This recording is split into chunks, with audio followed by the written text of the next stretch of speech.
네, 그 선생님 오늘 끝나시면 자료는 우리 패들렛 있거든요. 아, 정혜원 네네네. 거기 좀 올려주시면 감사하겠습니다. 네. 네, 네, 그러면 네, 시작을 하도록 하겠습니다. 네, 오늘 발표를 해주실 그 선생님은 최한래 선생님이시고, 주제는 모두가 잘하고 잘하는 AI 디지털 도구 활용, 논술형 수행평가와 피드백 루틴이라는 제목으로 네, 연수를 해주실 예정입니다. 네, 그럼 선생님을 큰 박수로 모시도록 하겠습니다. 네, 선생님들 안녕하세요. 오늘 에너지 살롱 연수를 맡은 상일여자고등학교 최하늘입니다. 다들 소리 잘 들리고 잘 보이시지요? 네. 네, 감사합니다. 퇴근하시고 다들 피곤하실 텐데, 이 시간에 또 연수를 들으러 오시는 게 정말 대단하시다고 생각을 하고요. 사실, 하기 전에 잠깐 여담을 나누자면, 동은쌤께서 어제 이제 예린쌤께서 소개를 해주시니까, 이제 저의 에너지 살롱에 대해서 막 이제 인사이트를 많이 얻으실 수 있으실 거다라고 말씀을 주셔가지고, 아, 되게 부담이 많이 되었는데요. 그래도 제가 이제 했던 이 선원수령 평가와 피드백의 어떤 경험들을 좀 나누면서 선생님들께 도움이 될 수 있는, 인사이트가 될 수 있는 부분이 있지 않을까 생각을 하면서 준비를 해봤습니다. 그래서 말씀해주신 것처럼, 소개해주신 것처럼 제가 준비한 주제는 모두가 잘하고 잘하는 선원수령 평가와 피드백 루틴 이렇게 잡아보았는데요. 뒤에서 말씀드리겠지만 단순히라기보다는 수행평가에서만의 어떤 피드백이라기보다는 수행평가를 논술형 평가로 하기 위해서, 그리고 그 논술형 평가에서 모두가 잘하고 잘하기 위해서 이 교실 수업을 어떻게 만들어 갔는지 그런 내용들 중심으로 말씀을 드리려고 합니다. 네, 제 소개를 간단히 드리면 저는 어, 특이한 이력을 한 가지 가지고 있는데요. 공립중학교에 이제 발령이 됐다가 사립고등학교로 옮긴 네, 특이한 이력을 한 가지 가지고 있고요. 그래서 이제 뒤에서도 말씀을 드리겠지만 중학교에 있다가 고등학교로 가보신 선생님들은 아시겠지만 굉장히 분위기가 다릅니다. 중학교와 고등학교는. 특히나 저는 같은 서울시 안에 같은 강동 송파 안에 있는 중학교에서 고등학교로 옮겼는데도 불구하고 공학중학교와 여고는 정말 분위기가 다르다라는 걸 많이 느꼈거든요. 그래서 공학중학교에서는 이제 어린이들이 아무 대답이나 아무렇게나 해주었는데 여고에서는 아이들이 항상 수업 때 대답을 해주지 않아서 제가 어려움을 많이 겪었어가지고 그런 이야기들 또 드리려고 하고요. 저는 대학원에서 일반대학원 국어교육학과에서 국어사 교육에 대해서 공부를 하고 있습니다. 그래서 국어사라고 하는 굉장히 이전의 것을 공부하면서도 그것들을 어떻게 AI 디지털 도구들로 녹여낼 수 있을까를 지금 공부하면서 네, 많이 고민하는 중이고요. 선생님들 다들 그러시겠지만 저는 에듀테크, AI 디지털 도구 등에도 관심이 있지만요. 그걸 가지고 어떻게 수업과 평가를 잘 할 것이냐라는 거에 관심을 많이 가지고 있습니다. 그래서 그와 관련된 다양한 활동들 하고 있고요. 네, 저도 선생님들과 이야기 나누면서 배우는 거 많이 좋아합니다. 그래서 먼저 이제 본격적으로 말씀을 드리자면 제 피드백 루틴을 한눈에 보여드리면 지금 화면에 보이시는 것과 같습니다. 매일 수업에서는 아이들이 무엇이든 쓰고 무엇이든 말할 수 있게 합니다. 그래서 수업 안에서는 제가 이제 모든 별로든 아니면 개별 학생에게든 순회 지도를 하면서 피드백을 해주는 것들이 있지만, 아이들이 생각하고 말한 것들 또는 쓴 것들을 패들릿의 기록으로서 남겨두게 하는 편입니다. 그래서 그 내용들을 분석을 해서 다음 차시에는 이제 이전 차시의 활동에 대한 전체 피드백을 주고 또 그 다음 차시에, 차시 내용으로 넘어가는 방식으로 매 수업을 진행을 해 왔고요.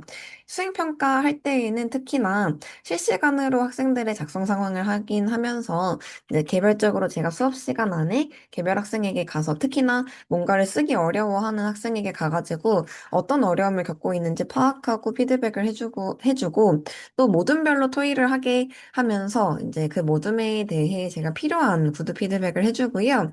아이들이 저는 이제 항상 논술형 수행평가를 하도록 하고 있고 사실 국어 같은 경우에는 사실 논술형 수행평가를 당연히 하리라라고 생각을 하실 수도 있겠지만은 국어도 영역이 굉장히 다양하거든요. 문법이 있고 문학이 있고 말하기, 듣기, 쓰기, 읽기 같은 영역들 몇 채까지도 있는데 저는 어떤 영역이든 총괄평가로서의 수행평가는 논술형 평가로서 진행을 하고 있습니다. 그래서 그런 논술형 평가를 진행을 할 때 항상 아이들이 초안을 작성하도록 하고 제가 개별 학생들에게 서면으로 피드백을 전달을 해줍니다. 그러면 그 다음 차시에 학생들은 고쳐쓰기를 하고 제 피드백을 반영하여서 고쳐쓰기도 하고요.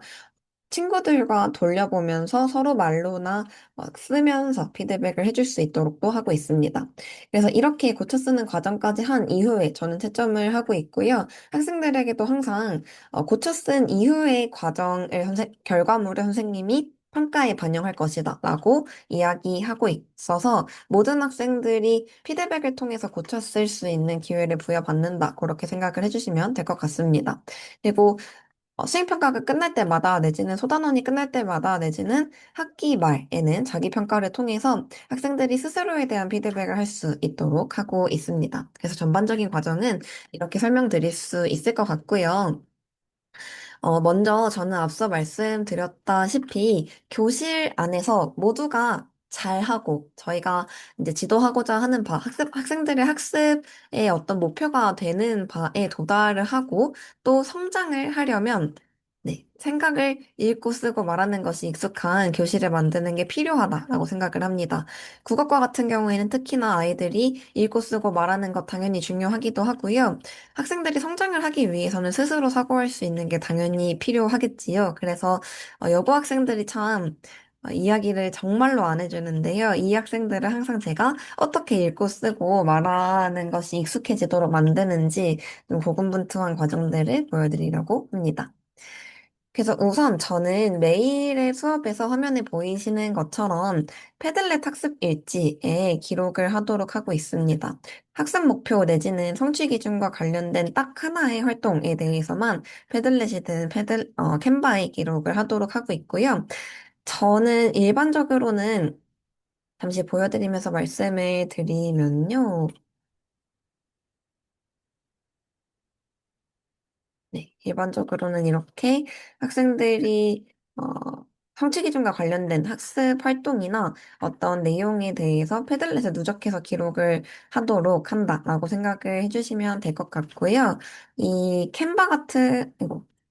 캔바 같은 경우에는 제가 이제 일회적인 수업을 할 때는 캔바에다가 쓰도록 하고도 있습니다. 제가 뒤에서 패들렛을 말씀드리려고 했는데 캔바도 아마 다들 아시겠지만 한 가지 기능을 켠 김에 보여드리고 싶은데요.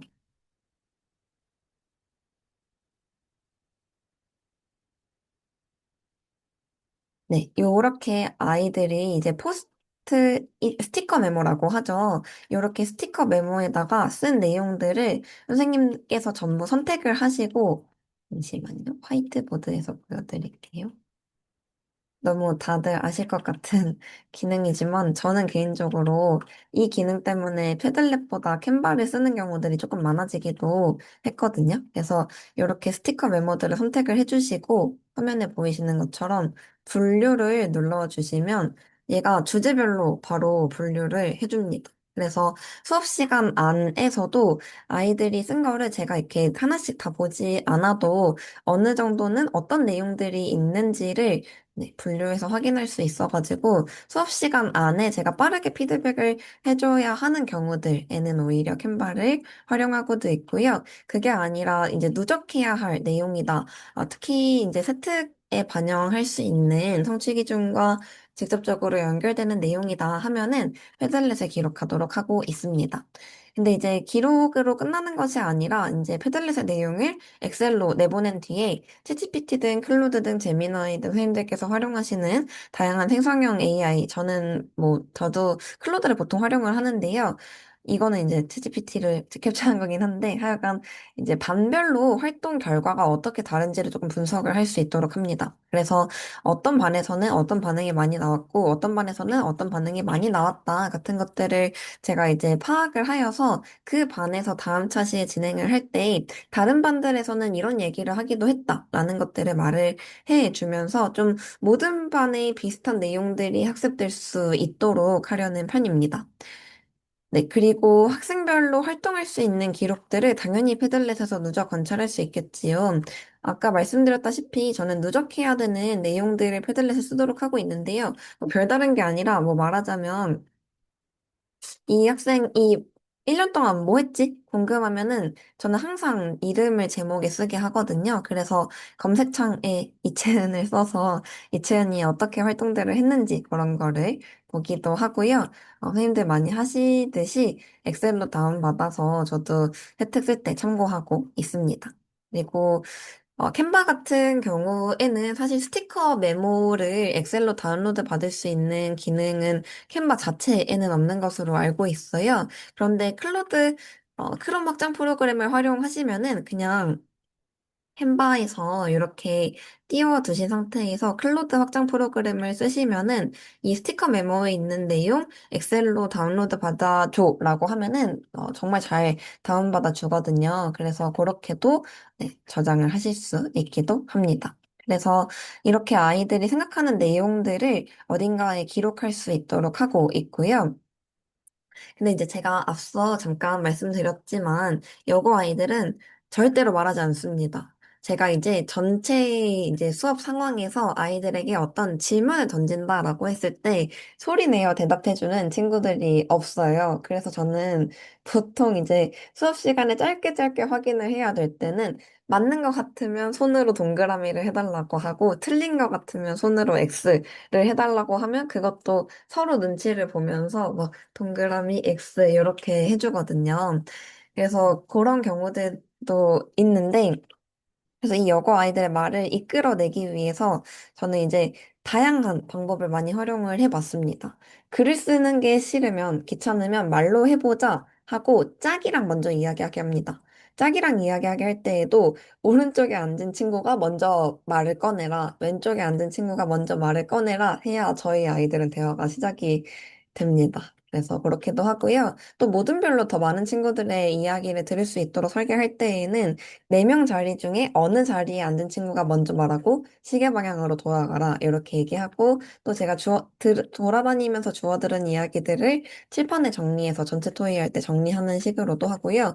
어떤 날은 또 아이들이 말하기 싫어하는 날이 있습니다. 어떤 날은 글을 쓰기 싫어하고 어떤 날은 말을 하기 싫어하는데요.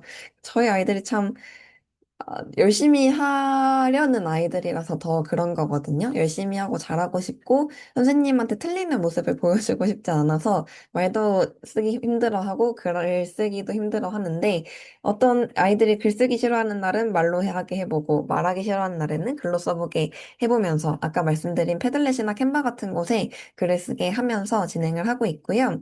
그리고 뒤에서 보여드리겠지만, 특히나 수행평가와 관련해서 모둠 토의를 하도록 할 때에는 아이들이 특히 한 명이나 잘하는 학생들 일부에게 발언권이 집중되는 경우들이 많은 것 같습니다. 그래서 저는 그거를 좀 지양하기 위해서 모든 별 활동지를 구글 문서로 활용한 뒤에 아이들이 말할 수 있도록 진행을 하고 있고요. 그리고 말할 수 있는, 글 쓸 수 있는 주제들을 좀 다양하게 하려고 합니다. 그거 같은 경우에는 말씀드렸다시피 문학도 있고 매체도 있고 문법도 있고 하기 때문에 문학인 경우에는 그냥 감상을 말하도록 할 때도 있고요. 문법인 경우에는 탐구 주제를 생각해 보도록 할 때도 있고, 그래서 다양한 내용들을 말하고 생각하고 쓰게 하고 있습니다. 그래서 매일의 수업은 이렇게 진행을 하는데요. 그 덕에 아이들도 뭐 활발하게 활동할 수 있었다, 뭐 의견을 활발하게 공유할 수 있는 분위기를 만들어 주셨다, 뭐, 하하, 머쓱하네요. 하여간, 그래서 다양하게 서로 의견을 공유할 수 있는 수업의 장을 많이 만들 수 있었던 것 같습니다. 그래서 교우 관계도 좋아졌다, 웃음이 끊이지 않았다 해서 저도 보면서 내가 이 정도의 수업을 했나? 하는 생각을 하기도 했습니다. 네, 그래서 말씀드렸다시피 저는 매일의 수업에서는 아이들이 말하고 쓸 수 있는 기회들을 만들어서 네, 좀 다양하게 생각을 발휘할 수 있도록 하고 있고요. 그러니까 수행평가에서는 특히나 형성평가 피드백, 피드포워드, 재도전의 기회를 주려고 하고 있습니다. 형성평가는 이제 당연히 과정중심 평가라고도 할 수 있겠지만, 과정마다 아이들이 어떻게 진행하고 있는지를 확인하고 있고요. 그래서 저는 구글 문서나 캔바 같이 실시간 협업 툴을 활용해서 아이들의 실시간 작성 상황을 항상 확인을 합니다. 그리고 구두 피드백이든 서면 피드백이든 개별 피드백이든 모든 피드백이든 필요한 내용들을 제시를 하고요. 다음 단계를 위해서 지금 기준으로는 중수준이라면 상수준이 되기 위해서는 어떤 내용을 어떻게 보완해야 하는지에 대한 피드포워드를 제시를 합니다. 그리고 이 피드포워드를 반영하여서 재도전하고 수정할 수 있는 기회를 주고 있습니다. 네, 그래서 이번에는 수행평가와 관련해서 조금 더 구체적으로 말씀을 드리려고 하는데요. 저는 어떤 수행평가를 진행을 하든 항상, 네, 이런 흐름으로 진행을 하고 있습니다. 이제 수행평가에서, 음소거가 안 되신 선생님이 있으신 것 같아요. 확인 한번 부탁드립니다. 네. 네. 어떤 수행평가를 하든 이런 흐름으로 진행을 하고 있는데요. 우선은 수행평가를 진행하기 전에 저는 이제 주제에 대해서 뭐 6가지에서 8가지 정도로 어, 열어두는 편입니다. 잠깐 보여드리면, 네. 제가 이제 작년에는 1학년 친구들 수업을 했었고, 1학년이랑 3학년 수업을 했었고요. 올해는 3학년을 세 과목 하고 있는데요. 그래서 관련해서 잠깐 작년 자료를 보여드리면요. 사회적 쟁점 탐구 기반 쓰기 수행평가를 할 때에는 이런 식으로 뭐 인공지능 생성형 AI가 특정 애니메이션 화풍을 흉내내도 될지, 청소년 SNS를 보호해야 하는지, 규제해야 되는지 등등등 6가지 정도의 주제를 제시하여서 이 중에 3개 정도 관심이 가는 주제를 구글 폼으로 선택하도록 하고 그걸 반영해서 그리고 아이들의 관계와 이런 것들을 반영해서 모둠을 편성하고 있습니다. 그리고 올해 같은 경우에도 3학년 학생들이 현대문학 감상 과목에서 이제 소설로 세상 읽기라고 하는 수행평가를 진행할 때 8편 정도의 이제 소설을 제시를 해주고 그중에서 원하는 작품을 1, 2지막 정도 고를 수 있도록 특히 3학년 학생들은 3학년이기 때문에 진로와 관련한 주제의 작품을 고를 수 있도록 네, 제시를 하고 있습니다. 그래서 말씀드린 것처럼 주제와 관련해서 고르도록 하고요. 그리고 이제 텍스트를 읽고 모든별 활동지를 작성하는 시간을 마련을 합니다. 그리고 모든별 활동지를 작성한 그 다음 차시에 모둠토이나 이제 글을 쓰는데 필요한 자료 탐색을 하도록 하고요.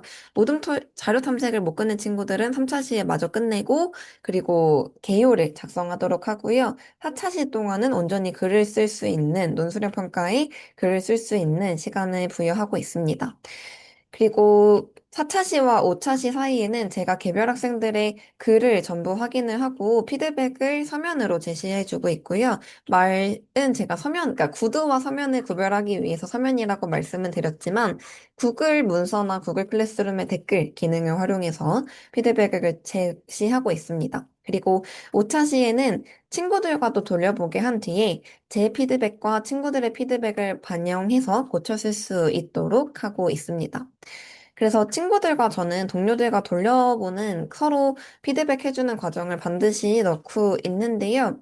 그 이유는 아이들이 다른 친구의 글에 대해서 보완할 점을 주는 것도 당연히 의미가 있지만 다른 친구의 글을 보면서 자신의 글을 좀 객관적으로 보게 되는 것도 있다라고 생각을 하고 있습니다. 그래서 글을 좀 다양한 글을 보면서 이렇게 글을 쓰면은 읽는 사람 입장에서 이해가 안 되는구나 같은 것들을 확인을 하고 자신의 글을 고쳐쓸 때 보완하도록, 반영해서 보완하도록 하고 있습니다. 네, 그래서 이런 정도의 차시, 5차시 정도로 수행평가를 할 때에 말씀드린 것처럼 저는 모든별 활동지를 가장 먼저 작성하도록 하는데요. 모든별 활동지는 말 그대로 토의를 하기 전에 아이들이 토의할 내용에 대한 자신의 생각을 쓸 수 있도록 하는 활동지라고 생각을 해주시면 됩니다. 그런데 이 활동지를 그냥 손으로 쓰게 하거나 종이에 쓰게 하는 것이 아니라 구글 문서에 작성하도록 하고 있습니다. 잠시 예시를 보여드리면요.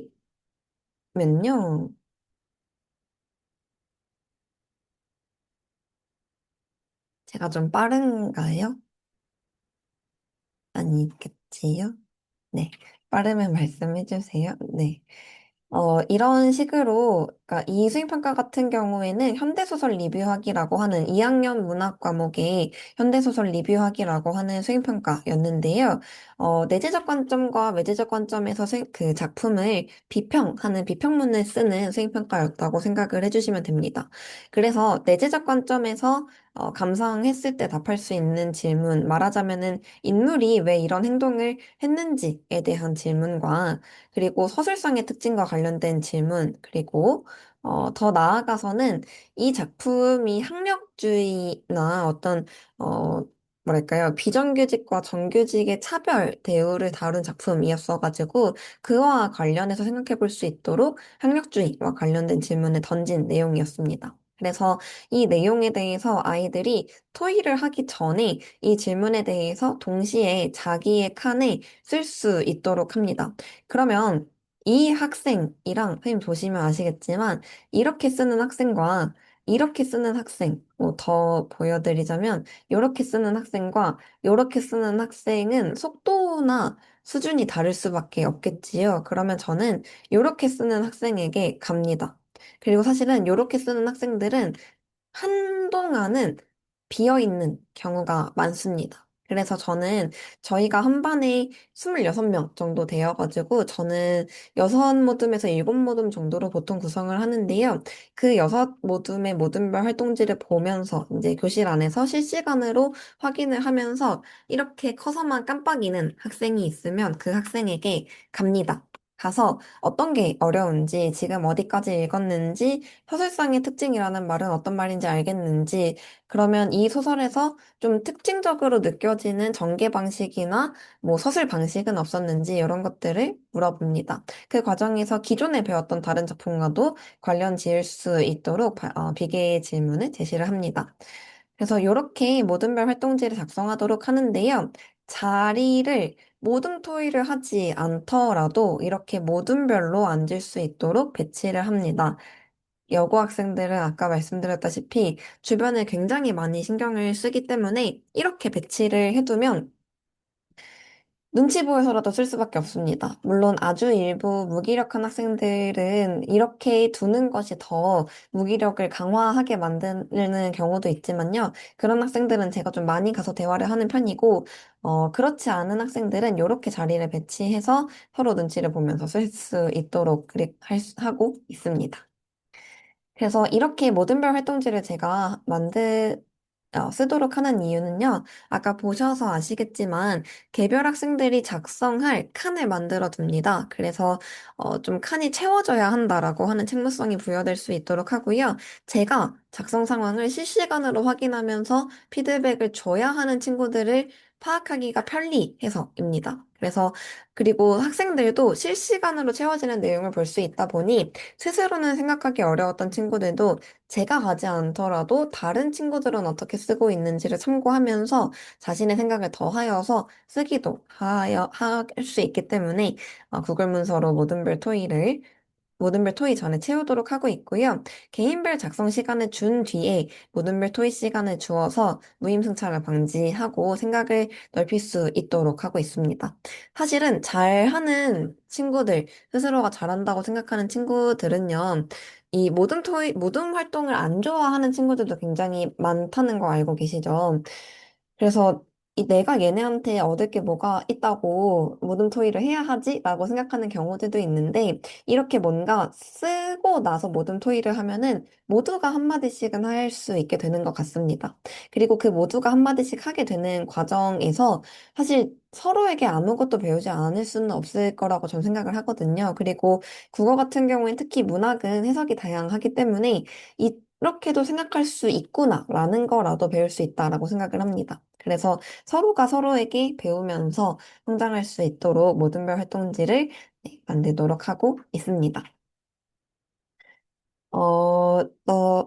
다음으로는 제가 이제 개별 학생들에게 어떻게 서면 피드백을 제시하고 있는지를 보여드리려고 하는데요. 그 전에 제가 PPT에 실어두지는 않았지만, 한 가지 말씀드리고 싶은 게 있어서 그것만 좀 말씀드리려고 하는데요. 사실 이 모든별 활동지를 만드는 건 너무 좋고, 이렇게 했을 때 아이들이 모두가 참여할 수 있게 된다는 걸 제가 점차 확인을 하면서, 아, 이 과정을 두는 게 참 좋다라는 생각은 많이 했습니다. 그런데 만들어 보신 선생님들은 아시겠지만, 구글 문서에서 표를 다루는 게 저는 개인적으로 제법 어려웠습니다. 한글이랑 단축키가 다르기도 하고, 아, 저는 막 전체 선택을 요 칸만 하고 싶은데 컨트롤 A를 누르면 막 다 만들어지고 그런 것들이 굉장히 좀 불편하게 느껴졌는데요.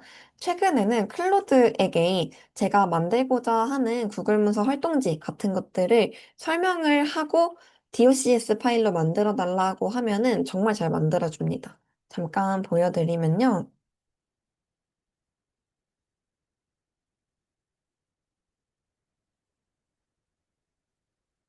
음. 이거 말고, 네. 저희 3학년 학생들이 활동하는 탐구활동 기록지인데요. 이것 전부 제가 클로드에게 나는 이런 걸 하고 싶고, 저런 걸 하고 싶고, 저런 걸 만들고 싶어. 그래서 DOCS 파일이 필요해. 만들어줘. 하면서 바로 만들기 전에 계획부터 알려줘. 하고, 얘기해가지고, 이제 DOCS 파일 만들어줘. 해서 만들어준 거를 제가 바로 그냥 구글에 업로드해서 드라이브에 업로드해서 만든 파일인데요. 제가 만든 것보다 훨씬 훨씬 깔끔합니다. 그래서 네, 점점 인공지능이 발전하면서 이런 불필요하게 에너지가 되던 것들이 많이 수월해지지 않았나 그런 말씀도 이야기도 드리고 싶습니다. 그래서 이어서 말씀을 드리자면요. 이렇게 이제 모든별 활동지를 만든 뒤에는 아이들이 글을 쓰겠다. 모든 토의를 한 뒤에는 아이들이 글을 쓰겠지요. 자신만의 글을 씁니다. 그러면 저는 개별 학생들의 글을 읽고 피드백을 해줍니다. 그래서 어떤 내용으로도 충분하다. 누구야? 이대로도 내용은 충분하다. 작품에 반영된, 아이고, 제가 오타를 냈었네요. 작품에 반영된 시대적인 상황인 코로나19와 관련되어서 전반적인 내용을 잘 적어주었고, 보완할 거 딱 하나만 얘기하자면, 폭력성이 드러나는 부분, 위태로움이 드러나는 부분 등을 설정한 이유가 뭔지 생각해보면 좋겠고, 그거를 왜 그런 시점에서 서술했을지 생각해보자. 라든지, 아니면 뭐 제2의 시점이 아닌 엄마의 시점에서 서술을 했으면 어땠을까? 라든지, 그리고 아이들이 조금 설명이 부족한 내용들이 있으면 질문을 한다든지 하는 방식으로 이제 구글 클래스룸에 피드백을 이렇게 달아주었었습니다. 요게 제가 2024년에 아까 보여드렸던 2학년 문학 수익 평가를 할 때 아이들에게 주었던 피드백인데요. 이때 제가 이제 수업이나 평가에 대한 연수를 한 근 3년 동안 한 100시간, 200시간 들으면서 아, 피드백이라는 게 굉장히 필요한 과정이구나 라는 걸 알게 되어서 처음으로 모든 아이들에게 모든 글에 대해서 서면 피드백을 줘야지라는 걸 도전을 했던 시기였습니다. 그래서 이렇게 피드백을 해 주었는데 너무너무 힘들었습니다. 저희는 이제 말씀드렸다시피 한 반에 적으면 24명, 학년에 따라서 24명에서 28명 정도 있고요. 저 2024년에는 제가 비담임이었어서 18시수를 맡으면서 9반을 맡았었고요. 한 학생 피드백하는데 15분 정도 걸렸던 것 같습니다. 그래서 제가 이제 피드백하던 시기에 거의 밤을 새고 학교를 갔었거든요. 그리고 아까 보여드렸다시피 저는 수행평가를 이런 흐름으로 진행을 했습니다. 4차 시에 아이들이 글을 쓰고 제가 다음 시간이 되기 전까지 다음 시간이 되기 맞아. 전까지 피드백을 해서 써서 주었기 때문에요. 여유롭게 주말에 할 수도 없었습니다. 그래서 화목반이면 화요일 날 초안에 썼으면 목요일 되기 전까지 제가 피드백을 해주어야 했거든요. 그래서 수행평가를 하는 주에는 제가 거의 밤을 새 가면서 출근을 하는 경우들이 많았는데요. 당연히 너무너무 힘들었겠지요. 그래서, 이거를 하면 참 좋은데, 어떻게 해야 나도 소진되지 않으면서 지속 가능하게 피드백을 줄 수가 있을까 같은 것들을 많이 고민을 하여서 제가 다른 연수들을 또 들으면서 알게 된 힌트는 AI 디지털 도구였습니다. 그런데 2024년에는 사실 자작자작이 쓰이긴 하였는데, 저는 개인적으로 자작자작의 피드백이 너무 과하게 많다. 그래서 감사합니다. 댓글로 대단하다고 말씀해 주셔서요. 감사합니다. 약간 자작자작이 이제 서울시에서는 그 인공지능 교육 서비스라고 해서 서울의 교원들이 모두 그 무료로 사용할 수 있도록 배포되고 있는 에듀테크 중에 하나인데요. 자작자작은 저는 개인적으로 피드백의 양이 너무 많고 제가 원하는 피드백을 주지 못한다라는 느낌을 받았습니다. 저처럼 피드백을 주지 못한다라는 느낌을 많이 받았고요. 그리고 클리퍼 같은 경우에는 2024년까지는 사실 많이 이렇게 알려지지 않았던 프로그램이었고, 제가 이제 다른 연수에서 브리스크 티칭이라고 하는 걸 접하면서 이 브리스크 티칭의 피드백 기능들을 알게 됐습니다. 그래서 보여드리자면, 어, 제가 이제 막 비교해드리지까진 않아도 브리스크 티칭과 제 피드백이 너무너무 유사하다라는 걸 알 수가 있었습니다. 그래서 이 브리스크 티칭, 그러니까 한편으로는 사실 좋았습니다. 왜냐면 제가 시간을 많이 줄일 수 있었거든요. 근데 한편으로는 저랑 너무 비슷하게 피드백을 해서, 내가 참 인공지능에게 뒤처지면 안 되는데 그런 위기감이 많이 들기도 하였는데요. 하여간 그래도 브리스크 티칭을 한번 돌리고 나서 제가 피드백을 하니까 동료 선생님이 항상 옆에 있다라는 느낌을 좀 받게 됐습니다. 저희가 수행평가를 할 때, 채점할 때도 그렇고, 피드백을 할 때도 그렇고, 당연히 동료과 선생님이랑 논의를 하면서 피드백을 하면 너무 좋겠지만, 아시죠? 저희가 만나기에는 서로서로 너무 바쁩니다. 그런데 인공지능은 항상 제 곁에 있어 주잖아요. 그래서 제가 이제 이 학생에 대해서 어떤 말을 하면 좋을지에 대해서 브리스크 티칭이라고 하는 동료 선생님의 도움을 받으면서 피드백을 할 수 있게 되어서 시간이 한 반 정도로는 줄어든 것 같습니다. 그래도 많이 걸리죠? 그래도 시간이 반 정도로는 줄어서 밤을 새지는 않고 한 1시까지, 새벽 1시까지만 하고 출근할 수 있게 되었다. 그렇게 말씀을 드릴 수 있을 것 같습니다. 잠깐 브리스크 티칭의 피드백을 보여드리려고 하는데요. 대부분의 선생님들께서 써보셨을 거라고 생각이 들기는 하지만, 그래도 혹시 궁금하신 선생님이 있으실까 싶어서, 네, 보여드리려고 합니다. 브리스크 티칭은 크롬 확장 프로그램이기 때문에요. 어, 태블릿에서는 사용이 불가하시고요. 윈도우 PC에서 또는 맥 PC에서만 사용이 가능하신데요. 피드백 제공에 가시면 다양한 기능들이 있습니다. 일단은 저도 지금 무료로만 활용을 하고 있는데요. 유료 프로로 활용을 하게 되면은 그 특정한 부분에 이제 댓글로 피드백이 쓰여지는 대상 지정 피드백이 가능해지고요. 루브릭에 따라서 채점을 하는 것도 가능한데 요거는 또 그냥 선생님이 프로 계정을 구독하시는 걸로는 안 되고 학교 및 교육청 플랜으로 업그레이드를 해주셔야 됩니다. 그래도 일괄 피드백이 생겨서 훨씬 옛날보다 편해졌거든요. 구글 클래스룸 사용하시는 선생님들 또는 뭐 아이들의 글이 PDF 같은 걸로 남아있는 선생님들께서는 그냥 한 방에 브리스크 티칭을 돌려서 피드백을 확인을 하실 수가 있습니다. 그래서 잠깐 요 글에 대해서 제가 아무런 그 프롬프트도 주지 않고 피드백을 한번 돌려보겠습니다.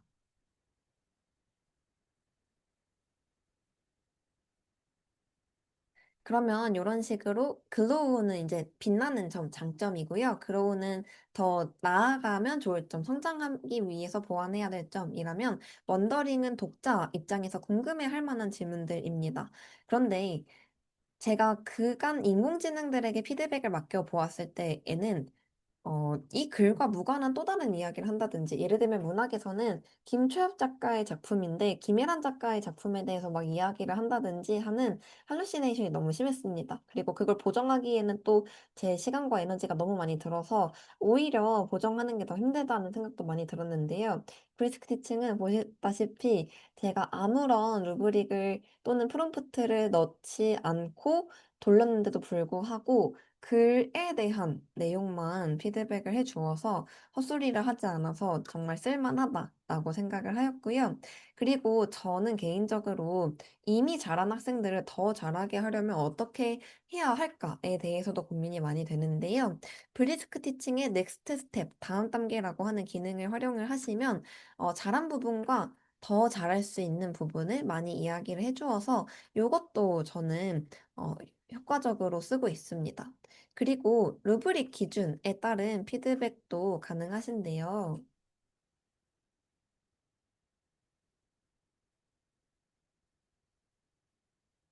이렇게 이제 평가 기준을 그냥 PDF로 변환하셔가지고 넣어주시면요. 제가 평가 요소로 잡은 것들에 대해서 피드백을 해주기도 합니다. 그래서 내재적 관점, 외재적 관점, 뭐 그렇게 볼 수 있다. 그런 것들 얘기해 주어서요. 네, 정말 피드백의 질이 나쁘지 않아서 한번 시도해 보시면 좋을 것 같다라는 말씀을 드리고 싶고요. 그리고 클리포 같은 경우에는 오프 더 레코드지만 제가 최근에 클리포 그 CTO 분과 기획팀장님을 만나서 이야기를 나눌 기회가 있었는데, 조금 교사들의 수요를 많이 반영해서 업데이트를 하려고 하고 있으신 것 같습니다. 그래서 클리포도 지금도 굉장히 좋지만 저는 앞으로 더 그 피드백의 질이 좋아질 거라고 기대를 하고 있습니다. 그런데 또 한편으로는 그런 생각도 드실 것 같아요. 왜 인공지능의 도움을 받아서까지 우리가 아이들에게 피드백을 해줘야 할까라는 생각도 드실 것 같은데요. 그 이유는 제가 한 학생의 사례로 조금 말씀을 드리고 싶습니다. 요 이미지는요, 제가 아까 패들렛의 아이들의 학습 내용을 누적할 수 있도록 기록을 하도록 한다라고 말씀을 드렸는데요. 이 학생은 3월 달에 제가 3월엔 특히나 제가 좀 아이들을 많이 끌어내기 위해서 패들렛에 쓰게 한 시간이 굉장히 많았는데 딱 두 번 요렇게 썼습니다. 그 어떤 내용인지 모르시겠어도 아무래도 어린이가 성의 있게 쓴 것 같지는 않아 보이지요. 그리고 이렇게 쓴 요 학생은 1학기 중간고사 기준으로 뒤에서 한 5등 정도 하는 성취도가 이제 하위 수준인 학생이었습니다. 저희가 290명 정도인데요. 그 중에 뒤에서 5등 하는 학생이었거든요. 그런데 이 학생의 수행평가 사례를 한번 보여드리려고 합니다. 우선은 사실 그러니까 뒤에서 5등 하는 학생 치고도 굉장히 많이 썼지요. 뭔가, 네. 아까 보여드린 모든 별 활동지도 쓰게 하고, 제가 계속 말 시키고 하면서, 이렇게까지는 쓰게 하였는데요. 더 잘 쓰게 하려면, 이렇게까지 쓰게 하였는데요. 피드백 이후에는 이렇게까지 수정을 했습니다. 그 양적으로도 굉장히 많이 늘어난 거 보실 수 있을 것 같고요. 질적으로도 통계 자료를 구체적으로 인용을 한다든지, 실제 사례를 인용을 한다든지, 네, 그런 구체적인 내용들이 많이 뒷받침이 된 걸 보실 수가 있을 것 같습니다. 그런데 이 학생이 이렇게 수정한 이유는 말씀드렸다시피 제가 피드백을 해주었기 때문입니다. 제가 이 처음에 쓴 글을 보고 이런 내용들이 있으면 더 글을 쉽게 이해할 수 있을 것 같다. 구체적인 사례를 알려달라 하고 마지막에는 총괄로 어려운 주제였을 수도 있는데 땡땡이의 생각을 명확하게 잘 이야기하고 찾은 자료들도 잘 활용해도 좋다라고 하면서 피드백만 참고해서 보완해 보자. 결론도 써봐라. 고생했다. 라고 했더니 초록색 부분들이 지금 피드백 이후에 수정한 부분들이거든요. 그래서 이렇게 실제로 피드백을 반영해서 수정한 것을 확인하실 수가 있을 것 같아요. 그래서 제가 말씀드리려고 하는 건 하위 수준의 학생들도 피드백이 있으면 잘 쓸 수 있다라는 걸 말씀드리려는 부분도 있지만요. 학생이 잘 할 수 있다, 또 하고 싶다라는 생각을 가지게 되었다라는 것도 말씀을 드리고 싶습니다. 이 학생이 자기평가서에 쓴 내용인데요. 그러니까 계속 제가 동일한 학생 한 명에 대해서 말씀을 드리고 있는 거거든요. 자기평가서에 피드백 해주셔서 감사합니다. 수고했다고 해주셔서 감동이었어요. 라고 했습니다. 그런데 제가 사실 수고했다고 한 적은 없고 마지막에 고생했어요. 라고 이야기했거든요. 이 학생 같은 경우에는 굉장히 좀 자기 확신이 부족하고, 내가 이걸 써도 되는지, 그리고 너무 부끄러움이 많은 학생이라서이었고, 제가 사실은 요렇게까지 쓴 것만 해도 되게 기특하다라고 생각을 했거든요. 그래서 이제 피드백을 쓰는 과정에서 이미 잘했고, 어려웠을 수도 있는데, 잘 활용해서 너무 좋다라고 하면서 고생했다라고 했더니 이 학생은 수고했다고 해주셔서 감동이었다라고 하면서 글쓰기를 또 하고 싶다. 그리고 고쳐쓰기를 하니까 글이 훨씬 읽기 좋다라는 걸 느껴서 정말 중요한 과정이라고 생각했다라고도 해줬습니다. 그래서 이게 이제 작년 1학년 학생 사례인데요. 저도 이 사례를 보면서 이 피드백이 인지적으로 아이들을 성장할 수 있도록도 하지만 정의적으로도 학습에 대한 어떤 효능감이나 자신감을 가질 수 있게 하는구나 라는 점에서 힘들어도 계속 해야겠다라는 생각을 하게 되었습니다. 그런데 제가 이제 수행평가를 이렇게 온라인으로 쓰고 모든별 글쓰기도 온라인으로 쓰고 구글 문서로 쓰게 하고 한다는 것을 말씀드리면 저희 학교 안에서도 선생님들께서 애들이 다 인공지능 긁어오지 않냐라는 이야기 많이 해주십니다. 아마 선생님들께서도 들으시면서 그런 부분들이 걱정이 되셨을 것 같은데요. 저는 사실 2024년까지는 어, 선생님이 교수 설계를 잘 하면, 교수학습 설계를 잘 하면 아이들이 인공지능의 도움을 받을 필요가 없다라고 오만하게 생각을 했었습니다. 말씀드렸다시피 모두만들의 도움을 받고 제가 어려움을 겪는 친구들에게 가서 도움을 주면 인공지능의 도움이 왜 필요하지? 내가 도와주는데 라고 생각을 했었거든요.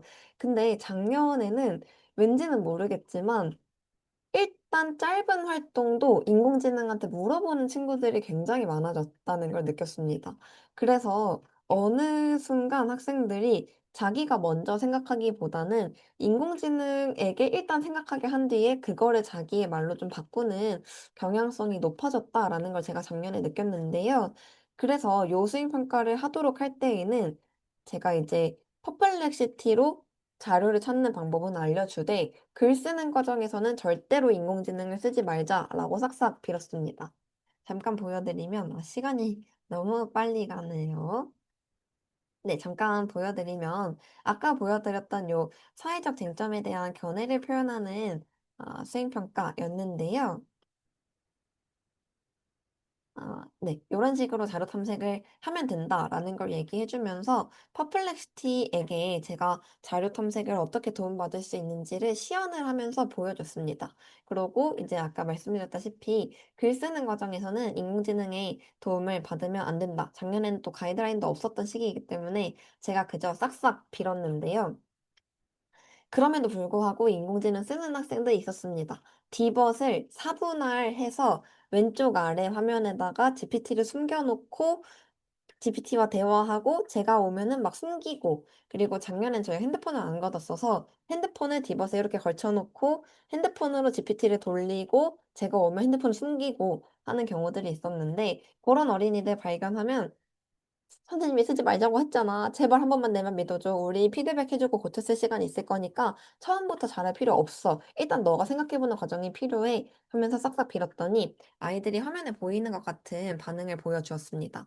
수행평가가 끝난 이후에 GPT를 쓰지 말라고 하셔서 글을 쓰는 중간중간 너무너무 사용하고 싶었는데 내가 생각보다 많이 의존하고 있다는 걸 알게 되었다. 그래도 힘들었지만 향상된 것 같다. 그래서 항상 글쓰기에 GPT 참고했는데 처음부터 끝까지 내 생각을 썼다. 그래서 이제 쓰고 줬는데도 안 썼다? 잘한 것 같다. 그리고 의지하는 거였는데 많이 의지했었는데 최소화해서 뿌듯하다. 그런 이야기들을 많이 해주어서요. 그래도 이런 경험이 정말 필요하구나라는 걸 알 수 있게 되었습니다. 그래서 제가 말씀드리려는 것은, 물론 아이들이 온라인 쓰기를 하면은 인공지능 활용할 수도 있지요. 그런데 이제 그래도 선생님이 어떻게 설계하는지에 따라 최소화할 수 있다고 생각을 하고요. 저는 손으로 쓰더라도 인공지능의 도움을 받는 거 막을 수 없다고 생각합니다. 집에서 이미 인공지능을 돌려온 뒤 그거를 가지고 와서 참고해서 쓰는 거 막기 어렵다라고 생각하거든요. 심지어 저희 학교에서는 특정 과목에서 그걸 막았더니 아이들이 암기해오는 경우도 있었어요. 그래서 저는 네, 손으로 쓰는 게 문제가 아니다라고 생각을 하고요. 그리고 마지막으로는 그 브리스크 티칭이든 클립보든 어 저희가 인공지능 도구의 도움을 받아서 피드백을 하더라도 저는 교사만이 줄 수 있는 피드백이 있다고 생각합니다. 이 학생을 아는 건 저희잖아요. 인공지능은 이 개별 학생들이 어떤지 모릅니다. 저 같은 경우에도 아까 이제 제가 한 학생의 피드백 사례들을 그 한 학생이 피드백 전후 사례로 어떻게 글을 고쳐 썼는지를 보여드렸는데요. 그 학생이 쑥스러움이 많고 확신이 부족한 학생이라서 잘했다는 얘기를 특히나 더 넣었다라고 말씀을 드렸어요. 그런 것처럼 제가 수업 시간에 파악한 개별 학생들의 특징을 반영해서 피드백을 주는 것은 저만이 할 수 있는 것이라고 생각을 합니다. 그래서 이런 것들이 저희 교사들만이 줄 수 있는 피드백이고 피드백을 더 의미 있게 만드는 지점이 아닌가라고 생각을 하고 있습니다. 그래서 사실 아이들이 피드백을 준다고 하면 처음에는 마음을 열어주지 않는 경우들도 있거든요. 막 처음에는 피드백에 대해서 막 걱정했는데 오히려 어쩌고 해주셔서 좋았다. 해줘서 네, 피드백을 주는 과정이 아이들이 학습 전반에 조금 자신감을 가질 수 있게 하지 않나 라는 말씀드리면서 마무리하고 싶습니다. 제가 준비한 내용은 여기까지고요. 다시 한번 혹시 저와 컨택하고 싶으신 선생님께서는 요 인스타그램으로 연락 주시면 감사할 것 같습니다. 들어주셔서 감사하고요. 혹시 질문 있으신 선생님께서는 댓글이나 말씀으로 주시면 감사하겠습니다.